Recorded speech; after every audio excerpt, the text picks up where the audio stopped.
嘢叫做臨床香薰治療師？其實就唔係自己話自己係就得嘅，首先要經過300小時嘅訓練，係香薰治療嘅訓練，包含好多病理、生理學嘅訓練啦。另外我哋要實習同埋要考核，要攞到個認證先叫做臨床香薰治療師嘅。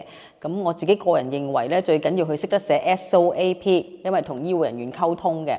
咁裡面包含咗好多對病人嘅評估啦、睇排版啦、睇病歷啦，然後先係我哋嘅分析同埋用精油。之後仲要寫低啲嘢俾跟後嗰啲嘅嗰啲嘅即係醫護人員去繼續做嘢，去了解你做咗啲乜嘢。